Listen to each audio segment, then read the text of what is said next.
En cada decisión que usted tome, antes de considerar tomar esa decisión, es importante darle a Dios la primera consideración de cada decisión tomada. No cometa el error de hacer algo sin presentárselo primero a Dios. Busque 2 de Corintios 8:5, y no como lo esperábamos, sino que asimismo se dieron primeramente al Señor y luego a nosotros por la voluntad de Dios. Cuando usted se entrega primeramente a Dios, todo, absolutamente todo lo demás, trabajo, vacaciones, novio, novia, cónyuge, hijos, amistades, pasatiempos, lo que sea, tiene que ser considerado a la luz de la cruz del Calvario. Muchos queremos tener al Señor en nuestras vidas, pero ¿sabe cómo muchos quieren tener al Señor? Como llanta o goma de emergencia. Y Él no quiere que le consideremos de esa forma. Él quiere ser el volante de su vida. Él quiere tener el control de su vida. Cualquier cosa a la que usted ame más, sirva más y tema más que al Todopoderoso Dios, será su ídolo. Y la idolatría es el pecado del cual se derivan todos los demás. Le pregunto, ¿qué lugar ocupa Dios en su vida? ¿Un segundo? ¿Un tercer lugar? ¿Qué tal? ¿Cómo está? Qué tremendo privilegio darle la bienvenida. Soy Irving Ravelo. Hoy, en El Amor que Vale, el doctor Adrián Rogers, en la voz del pastor Lenín de Llanón, presenta la primera parte de su mensaje, El increíble poder de las prioridades apropiadas. Por favor, encuentre el capítulo 6 de Mateo, los versos 33 y 34. Mas buscad primeramente el reino de Dios y su justicia, y todas estas cosas os serán añadidas. Así que no os afanéis por el día de mañana, porque el día de mañana traerá su afán. Basta a cada día su propio mal. Subraye la frase, mas buscad primeramente el reino de Dios y su justicia. Nuestro estudio de hoy tiene como tema el increíble poder de las prioridades apropiadas. Sé que el título es muy largo, pero es el apropiado. El Señor Jesús está hablando de prioridades, diciendo cuál debe ser nuestra primera prioridad, buscar el reino de Dios. Y si alguna vez fue necesario un mensaje de esta naturaleza, es justo ahora, durante la presente generación. En general, nuestras naciones son países de valores que se van desvaneciendo y, por lo tanto, nuestras prioridades son patéticas. ¿Por qué? Porque los valores determinan las prioridades y las prioridades determinan los éxitos o los fracasos. William Bennett fue un conocido educador y fue el ministro de Educación de los Estados Unidos en años pasados. Y él habló de los más importantes indicadores culturales y mostró estadísticas alarmantes. Debo enfatizar que William Bennett no fue ningún pastor o predicador denominacional, sino el secretario o ministro de Educación. Y él dijo, desde la década de los años 60, la población norteamericana ha aumentado en un 41%. La producción interna casi se ha triplicado y el gasto social en todos los niveles del gobierno se ha elevado en un 143%. Eso es el gasto social, o sea, el dinero que el gobierno gasta tratando de resolver problemas.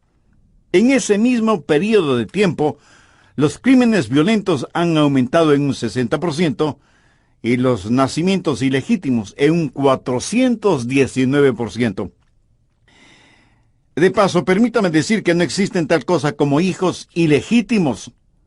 Solo hay padres y madres ilegítimos. Se ha cuadruplicado el porcentaje de divorcios y se ha triplicado el porcentaje de niños que solo tienen o papá o mamá, sin ser huérfanos. Esta erosión cultural y social es una evidencia del cambio que se está dando en las actitudes y creencias de las personas. Recuerda lo que dije hace unos minutos. Los valores determinan las prioridades y las prioridades determinan los éxitos o los fracasos. En el Sermón del Monte Jesús dijo, mas buscad primeramente el reino de Dios y su justicia, y todas estas cosas os serán añadidas. Bueno, al respecto deseo que veamos varias cosas. Primero, la preeminencia del Señor es requerida. ¿Qué quiere decir buscad primeramente el reino de Dios y su justicia? Quiere decir que Jesús debe ser el Rey Supremo. Es el reino de Dios.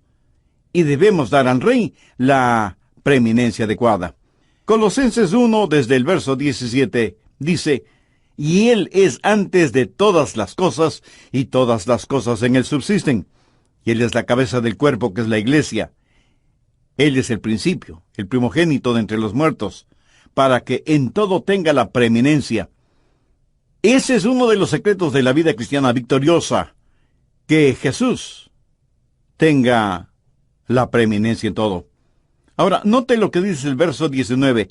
Por cuanto agradó al Padre que en Él habitase toda plenitud, y por medio de Él reconciliar consigo todas las cosas, así las que están en la tierra como las que están en los cielos. En cada vida, ya sea en su vida o en la mía, alguien o algo tiene el primer lugar. ¿No es así? Y eso sucede en la vida de todos los seres humanos. El doctor S.T. Gordon, quien fue un gran hombre de Dios, solía decir: en la vida de cada persona hay un trono, en donde o Cristo está reinando, o el ego personal está sentado. Si el ego está en ese trono, entonces Cristo sigue en la cruz. Pero si nuestro ego está en la cruz, entonces Cristo está en el trono. El plan de Dios para usted no es que le dé un lugarcito al Señor en su vida, no. Cristo debe ser prominente y preeminente en su vida. Ser preeminente en todas las cosas. Por eso debemos buscar primeramente el reino de Dios y su justicia. Todo lo que Dios hace es para que su Hijo Jesucristo sea glorificado. Un día habrá un juicio final, y toda rodilla se doblará y toda lengua confesará que Jesucristo es el Señor, para gloria del Padre. Ahora, ¿en base a qué Él merece y demanda ser preeminente? Debido a su deidad. Él es el Señor, Él es Dios. No es un hombre importante al que damos prominencia. Él es el Dios que murió en nuestro lugar en la cruz.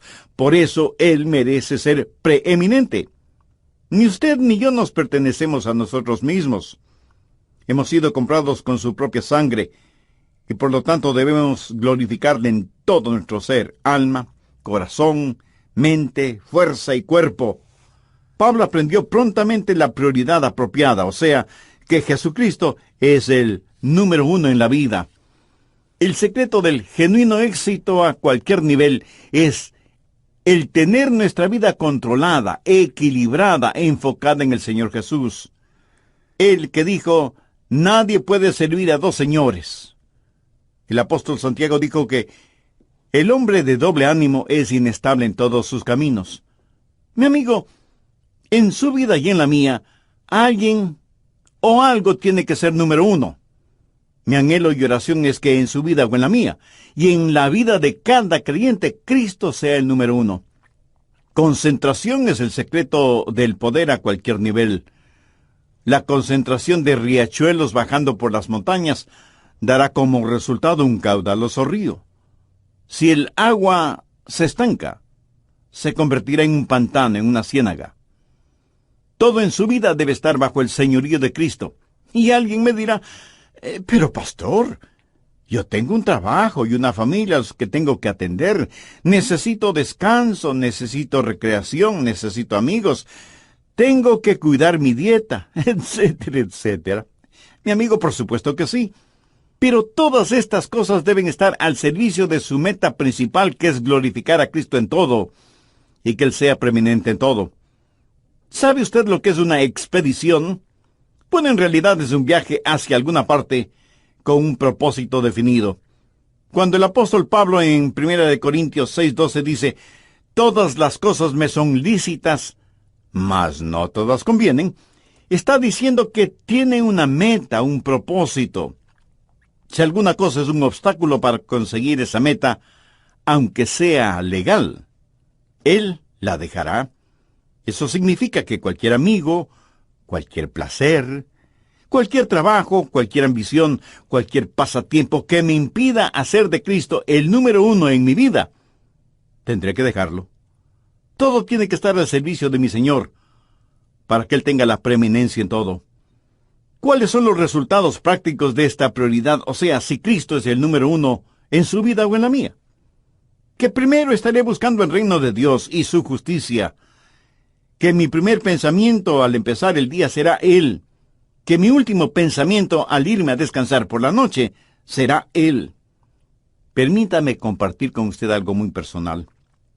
He desarrollado ciertos hábitos que me ayudan en mi vida espiritual. Tan pronto abro los ojos por las mañanas, alabo al Señor y le entrego toda la honra y la gloria. Le pido que me dé fuerza y fortaleza y que controle mi vida, y que en todas las cosas Él sea preeminente, no solo los domingos en la iglesia, sino cada día de la semana. En Hebreos 10:25 leemos: no dejando de reunirnos como algunos tienen por costumbre, sino exhortándonos, y tanto más cuanto veis que aquel día se acerca. Mientras más y más nos acercamos al día final, más y más debemos exhortarnos unos a otros, más y más debemos estudiar y meditar en la palabra de Dios, más y más debemos identificarnos con el cuerpo de Cristo, que es la iglesia. El domingo es el día del Señor, pero nosotros los seres humanos lo hemos convertido en el día para el fútbol, el soccer, el básquetbol, el béisbol, el tenis, el voleibol o cualquier otro deporte o diversión. El domingo debe ser separado para el Señor. El domingo es el día del Señor. Todos los días de descanso en las profecías del Antiguo Testamento están resumidas en el Señor Jesucristo y hacen referencia al primer día de la semana. Ahora, ¿qué sucedió en ese primer día de la semana? Escúcheme. Jesús resucitó de entre los muertos, apareció frente a sus discípulos, el Santo Espíritu de Dios descendió sobre la iglesia primitiva, el apóstol Pablo predicó, y los creyentes traían sus diezmos y ofrendas el primer día de la semana. Mi amigo, usted necesita dar a Jesucristo la preeminencia, o sea, darle a Él sus primeros pensamientos al comenzar el día. Le aseguro que así le será más fácil el pasar todo el día pensando en Él, y hacerlo cada día de la semana. Y el primer día de la semana traer los primeros frutos de su trabajo. Y me refiero a diezmos y ofrendas. Busque Proverbios 3, los versos 9 y 10. Honra a Jehová con tus bienes y con la primicia de todos tus frutos, y serán llenos tus graneros con abundancia, y tus lagares rebosarán de mosto. Ahora, esto no significa que usted primero paga todas las cuentas que tiene que pagar y luego de lo que le sobra le da alguna cosita a Dios. Mi amigo, no trate a Dios como si Él fuera un pordiosero y usted le hace un enorme favor dándole alguna limosna. Si esa es su actitud y su práctica, usted, mi amigo, es una desgracia para la gracia. Suponga que usted me invita a mí y a otros hermanos a su casa a tomar un cafecito o un tecito. Su esposa ha horneado un delicioso cake o pastel. Usted da un pedazo de cake a todos, menos a mí. Y yo, asombrado, apenado y hambriento, veo como ese cake desaparece como por arte de magia. Y solo quedan en el plato unas pocas migajas del cake. Y usted, con mucha amabilidad y una enorme sonrisa en el rostro, me dice: pastor, todas estas migajas son para usted. Y alguien me preguntará: pastor, ¿qué está tratando de decir con eso? Bueno, estoy tratando de decir algo que no es muy agradable, pero que es obvio. La mayoría de las veces le damos a Dios solo las obras. Pagamos nuestras deudas y eso está muy bien. Depositamos algo en nuestra cuenta de ahorros y eso está bien. Gastamos en lo que queremos, no en lo que necesitamos. Y después de todas estas cosas, de lo que nos sobra algo le damos a Dios. ¿Qué dice su palabra? Honra a Jehová con tus bienes y con las primicias de todos tus frutos. Y primicias significa lo primero, lo mejor, lo escogido. Honra a Dios con las primicias de su labor, de su trabajo, de su profesión. y se lo da primero, no al último. Él es Dios soberano que murió por usted en la cruz del Calvario. Jesús dijo: buscad primeramente el reino de Dios y su justicia, y todas estas cosas os serán añadidas. Y si alguno de ustedes está pensando si existe alguna buena razón para diezmar, hay por lo menos 3 buenas razones para diezmar. La más baja de esas razones es diezmar para prosperar. Es una razón bastante egoísta, porque está buscando su prosperidad personal. La más alta razón es que se diezma para honrar y glorificar a Dios. Aunque yo no fuera bendecido al hacerlo, yo seguiré brindando mis primicias a Dios. Escuche con atención lo siguiente, porque es muy importante. Usted necesita darle a Dios la primera consideración en cada decisión que haga. No tome ninguna decisión sin presentársela primero a Dios. Busque 2 Corintios 8:5. Y no como lo esperábamos, sino que asimismo se dieron primeramente al Señor, y luego a nosotros por la voluntad de Dios. Cuando usted se entrega primeramente a Dios, todo, absolutamente todo lo demás, trabajo, vacaciones, novio, novia, cónyuge, hijos, amistades, pasatiempos, lo que sea, tiene que ser considerado a la luz de la cruz del Calvario. Muchos queremos tener al Señor en nuestras vidas, pero ¿sabe cómo muchos quieren tener al Señor? Como llanta o goma de emergencia. Y Él no quiere que le consideremos de esa manera. Él quiere ser, por decirlo así, el volante de su vida. Él quiere tener el control de su vida. Él quiere ser el número 1 en su vida. Usted debe entregarle toda la devoción de su corazón, entregarle todo su amor y amarle muy intensamente, por sobre todas las cosas. Cualquier cosa a la que usted ame más, sirva más y tema más que al Todopoderoso Dios será su ídolo. Y la idolatría es el pecado del cual se derivan todos los demás. Cuando Dios amonesta a la iglesia de Éfeso en el libro de Apocalipsis, le dice: pero tengo contra ti que has dejado tu primer amor.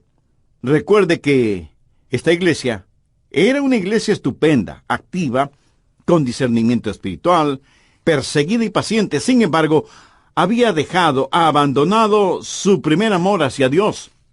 Bien, voy a detenerme en este punto. Anhelo que lo que hemos estudiado hasta este momento sea de bendición y utilidad práctica en su vida, si ya tiene una relación personal con Jesucristo. Si no es así, le invito a que haga esa decisión espiritual ahora mismo. La salvación de su alma es un asunto serio, y no debe posponerlo para mañana, si puede hacerlo hoy. Voy a orar una pequeña oración para que le sirva de guía. Usted ore con sus propias palabras, pero dígalas con fe, con sinceridad, con seriedad. Dios está esperando y anhelando su oración. Querido Dios, sé que soy pecador y que lo que merezco es tu juicio, pero vengo a implorar tu gracia y misericordia en los méritos de lo que tu Hijo hizo en el Calvario. Señor Jesús, tú padeciste ignominiosamente y moriste en la cruz para que yo pueda ser perdonado por mis pecados y tener vida abundante y eterna. Gracias por amarme de esa manera. Perdóname, límpiame, sálvame, sáname. Ven a morar en mi corazón como mi Salvador y Señor, y toma el control total de mi vida. Hazme la clase de persona que tú quieres que sea, y hazme un instrumento útil y de bendición en tus manos. Lo pido en tu santo nombre. Amén.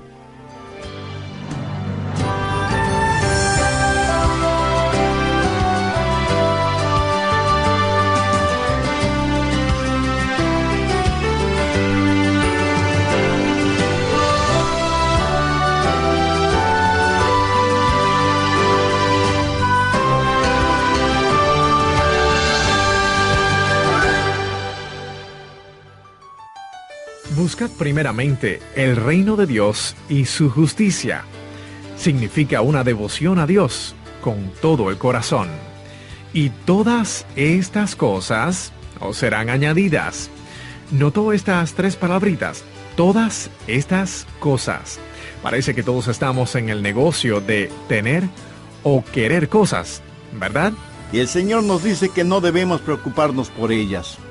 Este versículo es clave hacia la prosperidad y es además el remedio para la preocupación. Por lo general, hombres y mujeres modernos ponen a las cosas primero y segundo a Dios.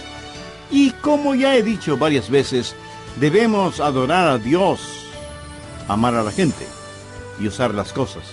Pero ¿qué es lo que hacemos actualmente? Amamos las cosas, usamos a la gente e ignoramos a Dios. Y luego nos preguntamos, ¿por qué estamos en la condición moral y espiritual en la que estamos? ¿Qué es lo que está diciendo Jesús? Jesús está diciendo, si me dan la preeminencia, si soy el número uno en sus vidas, yo me haré cargo de sus problemas. La vida cristiana es la más liberadora que existe, porque hay un solo Dios que tiene la preeminencia en todo. Un saludo para usted que fielmente se conecta con nosotros cada día. Mi nombre es Irving Travelo. Hoy presentamos el cierre del mensaje El increíble poder de las prioridades apropiadas. En la voz del pastor Lenín de Llanón, escuchemos ahora al doctor Adrián Rogers. Desde el programa anterior estamos estudiando a fondo Mateo 6:33, mas buscad primeramente el reino de Dios y su justicia, y todas estas cosas os serán añadidas. Esto habla de la preeminencia que debe tener Cristo en nuestras vidas. Él debe ser siempre el número uno, no solo los domingos, o durante la Semana Santa, o la Navidad, sino siempre. Cuando usted se entrega primeramente a Dios, todo, absolutamente todo lo demás, trabajo, vacaciones, novio, novia, cónyuge, hijos, amistades, pasatiempos, lo que sea, tiene que ser considerado a la luz de la cruz del Calvario. Cuando Dios amonesta a la iglesia de Éfeso en el libro de Apocalipsis, le dice, pero tengo contra ti que has dejado tu primer amor. Recuerde que esta iglesia era una iglesia estupenda, activa, con discernimiento espiritual, perseguida y paciente. Sin embargo, había abandonado su primer amor hacia Dios. ¿Sabe lo que es el primer amor? Bien, recuerde la primera vez que se enamoró. Yo recuerdo eso muy bien. Especialmente la primera vez que la besé. Sentí como una corriente eléctrica por mi espina dorsal. Ella puso sus brazos alrededor de mi cuello y yo me sentí como hielo derretido por un fuerte sol. Fuegos artificiales, sirenas, campanas. Veía música con mis ojos y mis oídos captaban colores. En serio. Y cuando nos casamos, bueno, ni siquiera sé cómo explicarlo, pero sí le puedo decir con toda honestidad delante de Dios que hoy amo a mi esposa más de lo que la amé entonces, y que nuestra luna de miel continúa siendo una luna de miel, a pesar de los años, los hijos y los nietos. ¿Por qué no se ha terminado nuestra luna de miel? Porque no he perdido por mi esposa, mi primer amor. Alguien dijo que la luna de miel es el tiempo comprendido entre lo prometo de entonces y el no recuerdo haberlo prometido de ahora. Jesús dijo algo que no estaba bien en la iglesia de Éfeso. No que ya no le amaban, pero que ya no era el apasionado amor del principio. Veamos un paralelismo. Si usted ya es salvo o salva, ¿se acuerda todo el amor que sintió por Jesús cuando Él vino a ser una realidad en su vida? Si usted no ama a Jesús hoy, más, pues es que le ama menos. Y si no le ama más hoy de lo que le amó ayer, es que está viviendo en pecado. Cada día Jesús quiere ser más real que el día anterior, y Él demanda, y se merece, toda nuestra atención y devoción. Entréguele sus primeros pensamientos en la mañana, entréguele su alabanza personal y congregacional el primer día de la semana. Traiga con un corazón agradecido las primicias de lo que ha ganado, o sea, diezmos y ofrendas, el primer día de la semana. Considere la presencia de Jesús en cada decisión que deba tomar, por insignificante que parezca. Un pastor le propuso matrimonio a la señorita con la cual quería casarse, y le dijo, ¿considerarías el ocupar el segundo lugar en mi vida? Mi amiga, ¿Cómo contestaría usted una proposición matrimonial así? Algunas responderían: yo no quiero ocupar el segundo lugar en la vida de nadie. Pero escúcheme, si usted es una mujer sabia y lista, querrá ocupar el segundo lugar en la vida de un hombre genuinamente cristiano. ¿Por qué? Porque cualquier hombre que ame a Jesucristo en forma suprema le amará a usted de una manera que no podría amarla de ninguna otra manera. Suena un poquito confuso, pero no lo es. Si un hombre ama primero a Dios por sobre todas las cosas, le amará a usted con el amor de Dios. Y usted debe agradecer a Dios por el hombre o la mujer que, siendo su cónyuge, le ame con la clase de amor que no se desvanece, ni se apaga, ni se marchita con el tiempo, porque le ama con el amor con que ama a Dios. Buscad primeramente el reino de Dios y su justicia significa una devoción a Dios con todo el corazón, y todas estas cosas os serán añadidas. ¿Notó esas tres palabritas? Todas estas cosas. Parece que todos estamos en el negocio de tener o querer cosas. ¿No es así? Y el Señor nos dice que no debemos preocuparnos por ellas. Este versículo es la clave hacia la prosperidad y es, además, el remedio para la preocupación. Por lo general, hombres y mujeres modernos ponen a las cosas primero y segundo a Dios. Y como ya lo he dicho varias veces, debemos adorar a Dios, amar a la gente y usar las cosas. Pero ¿qué es lo que hacemos en la actualidad? Amamos las cosas, usamos a la gente e ignoramos a Dios. Y luego nos preguntamos por qué estamos en la condición moral y espiritual en la que estamos. ¿Qué es lo que está diciendo Jesús? Dice: si me dan la preeminencia, si yo soy el número uno en su vida, yo me haré cargo de sus problemas. ¿Sabe lo que es una persona preocupada? Primordialmente es una persona que pone a las cosas en primer lugar. Eso es todo. En Mateo 6:25 Jesús dijo: por lo tanto os digo, no os afanéis por vuestra vida, qué habéis de comer o qué habéis de beber, ni por vuestro cuerpo, qué habéis de vestir. ¿No es la vida más que el alimento y el cuerpo más que el vestido? Y en el verso 26, Jesús dice que su Padre Celestial cuida aún de las aves de los cielos. En pocas palabras, ¿sabe lo que Jesús está diciendo? Está diciendo que la preocupación es, primero, innecesaria, segundo, sin sentido, y tercero, inútil. Pero además, la preocupación es una demostración de falta de fe. Mateo 6:30. Y si la hierba del campo que hoy es, y mañana se echa en el horno, Dios la viste así, ¿no hará mucho más a vosotros, hombres de poca fe? Así que la preocupación no tiene ninguna excusa. Veamos los versos 31 y 32. No os afanéis, pues, diciendo: ¿qué comeremos? ¿O qué beberemos? ¿O qué vestiremos? Porque los gentiles buscan todas estas cosas, pero vuestro Padre Celestial sabe que tenéis necesidad de todas estas cosas. ¿Sabe quiénes eran los gentiles? Pues eran los paganos. La preocupación es pagana. Y alguien me dirá: un momentito, pastor, no me diga que no me preocupe. Eso no me ayuda en nada. Dígame qué hacer para no preocuparme. Muy bien. La respuesta está en el verso 33. Buscad primeramente el reino de Dios y su justicia, y todas estas cosas os serán añadidas.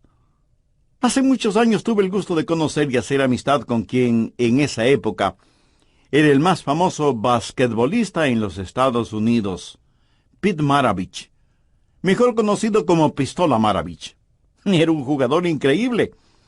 Podía hacer verdaderos malabares con una pelota de básquetbol. Inventó movimientos que aún hoy en día los basquetbolistas amateurs o profesionales tratan de imitar. Fue Pistola Maravich quien perfeccionó el pase por la espalda o el avanzar rápidamente durante el juego, reboteando la pelota entre las piernas, lo cual confundía por completo a los jugadores contrarios. Su promedio de puntos por partido durante sus años como jugador universitario fue de 44 puntos. En la década de los años 70, fue nominado como el jugador del año 3 veces. Luego pasó a jugar profesionalmente, y su promedio por juego fue de 30 puntos. Pistola Pete Maravich jugaba básquetbol con una intensidad que no he vuelto a ver en ningún jugador. El básquetbol era su vida. Él mismo solía decir: me acuesto teniendo como almohada una pelota de básquet. Cuando salgo de casa, salgo boteando una pelota de básquet. Jamás nadie me ha visto sin una pelota de básquetbol en mis manos. La única ocasión cuando no la tengo en mis manos es cuando me estoy bañando. Y era cierto. Pistola Maravich y la pelota de básquetbol eran prácticamente inseparables. Sin embargo, él nunca estuvo satisfecho y su vida comenzó a desmoronarse. Su madre se suicidó y él se sintió culpable y comenzó a beber. Primero comenzó a beber socialmente. Socialmente es un eufemismo que se usa para decir que una persona se está volviendo alcohólica. Pero seguía siendo un jugador profesional de básquetbol. Luego se convirtió en un bebedor problemático. Pero como jugador profesional de básquetbol era evidente que poco a poco iba perdiendo sus extraordinarias habilidades. Y muchas veces confesó que no tenía paz interior. Y pensó que si ganaba algunos campeonatos profesionales de básquetbol tendría paz. Pero nunca logró ganar un campeonato de básquetbol profesional. Se retiró de la actividad deportiva a los 33 años de edad. La misma edad que tuvo el Señor Jesucristo cuando fue crucificado. La misma edad que tuvo Alejandro el Grande cuando conquistó el mundo conocido de entonces. Pistola Maravich, considerado en su tiempo uno de los fenómenos del básquetbol, ahora retirado, casi no lo podía soportar. Por más de 25 años el juego de básquetbol había sido su Dios. Pero ese Dios no le había ayudado a llenar las necesidades de su corazón. Así que comenzó a meterse en cosas extrañas. Nueva era, misticismo, astrología, supervivencia, extraterrestres, platillos voladores, etcétera, etcétera. Pero nada, absolutamente ninguna de estas cosas le brindaron lo que su corazón necesitaba. Un día alguien le habló de Jesucristo. Le dijo que Dios le amaba, que Cristo había muerto por sus pecados y que si él se lo pedía, solo Cristo podía llenar la íntima y profunda necesidad de su corazón. Más tarde, al compartir su testimonio con otras personas, Pistola Pete Maravich dijo lo siguiente: una noche del mes de noviembre de 1982 no podía dormir. Me levanté de la cama, me arrodillé en el suelo, abrí mi corazón recibiendo a Cristo en mi vida como mi Salvador y Señor, y desde ese momento, Jesús fue el número 1 en mi vida. Pistola Pete Maravich descubrió en forma personal el significado de Mateo 6:33. Buscad primeramente el reino de Dios y su justicia, y todas estas cosas os serán añadidas. Pete Maravich fue hasta Carolina del Sur, donde se llevó a cabo una campaña evangelística con el Dr. Billy Graham, y dio su testimonio frente a 35,000 personas. Y entre las muchas cosas que él expresó, dijo lo siguiente: la próxima semana seré incorporado en el Salón de la Fama del Básquetbol. Antes de conocer a Cristo, eso hubiera sido la cúspide del éxito de mi carrera como basquetbolista profesional. Pero ahora no cambiaría lo que tengo en Cristo ni por 10 campeonatos, ni por 100 anillos del Salón de la Fama, ni por millones de dólares. 35,000 personas en ese estadio le brindaron una fuerte y prolongada ovación. Para Pistola Maravich, el básquetbol había dejado de ser número 1 en su vida. Ahora Jesucristo era número 1. Mucho tiempo después, durante una reunión deportiva informal entre amigos, yo oré por él y con él, y discerní la quemante intensidad del amor de Pete por Cristo. Pistola Maravich tenía entonces 40 años. y estaba en la cancha de básquetbol practicando con algunos amigos. Uno de sus amigos le preguntó: «Pete, ¿y cómo te sientes hoy?». Y Pete le contestó: «Nunca me he sentido mejor en toda mi vida». Segundos más tarde, súbitamente, Pete cae al suelo, retorciéndose de dolor. De inmediato llamaron una ambulancia y por 45 minutos los paramédicos trataron de revivir a Pete. Pero todos sus esfuerzos fueron inútiles. Y el 5 de enero de 1988, Pistola Pete Maravich pasó a la presencia de Dios, a mirar el rostro de Dios, no por haber sido el número 1 en el básquetbol, sino porque hizo a Jesús el número 1 en su vida. En la vida de cada ser humano, alguien o algo ocupa el primer lugar. Si Cristo es el número 1, si Él tiene la preeminencia en su vida, entonces Mateo 6:33 será para usted el verso más importante de la Biblia. Pero si usted pone las cosas primero y en segundo lugar a Dios, nunca podrá descubrir la paz que Pistola Maravich descubrió, la paz que yo he descubierto y la paz que millones de seres humanos han descubierto. ¿Cuántos de ustedes que escuchan este programa podrían decir: «Pastor Rogers, me he arrepentido de mis pecados, he recibido a Cristo como mi Salvador y Señor, sé que soy salvo y que si muriera ahora mismo por la gracia de Dios, iría directamente al cielo»? Si puede decir eso, doy gracias a Dios por usted. Pero si usted no es salvo o salva, o no tiene la seguridad de su salvación, sepa que la muerte puede llegar súbitamente, tal y como sucedió con Pistola Maravich. Si desea salvarse ahora mismo, permítame guiarle en una corta oración. Ore con sus propias palabras. Ore en voz alta o silenciosamente, si lo prefiere, pero ore con fe, con confianza, con sinceridad, sabiendo que Dios escuchará su oración y que Él conoce las motivaciones y las intenciones de su corazón. Querido Dios, reconozco que hasta este momento muchas cosas en mi vida han estado ocupando el primer lugar, y solo en ciertas actividades religiosas, en ciertas fechas del año, te he puesto momentáneamente en primer lugar, para luego volver a lo de siempre. Las cosas en primer lugar, tú en segundo lugar. Señor Jesús, muchas gracias por haber entregado tu vida en la cruz, pagando así el precio de la deuda de mis pecados. Perdóname, límpiame, sálvame y sáname espiritualmente. Deseo que seas preeminente en mi vida y por eso te invito a que vengas a morar en mi corazón y seas mi Salvador y mi Señor. Ayúdame a ser la clase de persona que tú quieres que sea y dame las fuerzas necesarias para ser un fiel y firme testimonio de tu gracia y misericordia, a pesar de las circunstancias, y sin que me importen las consecuencias. Tú eres el alfarero, yo soy el barro.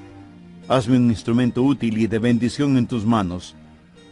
Lo pido en tu santo nombre. Amén. Amiga, amigo, si usted hizo esa decisión por Cristo, le puedo asegurar con la autoridad de la palabra de Dios que sus pecados ya le han sido perdonados y que hay gran regocijo en el cielo por su arrepentimiento. Nosotros anhelamos ser parte de su regocijo espiritual. Por eso le invito para que nos escriba y nos cuente acerca de su decisión. Su carta, que será de ánimo y bendición para nosotros, y nuestro Ministerio de Estudios Bíblicos Radiales, nos dará también la oportunidad de orar por usted y su nueva vida como creyente en el Señor Jesucristo.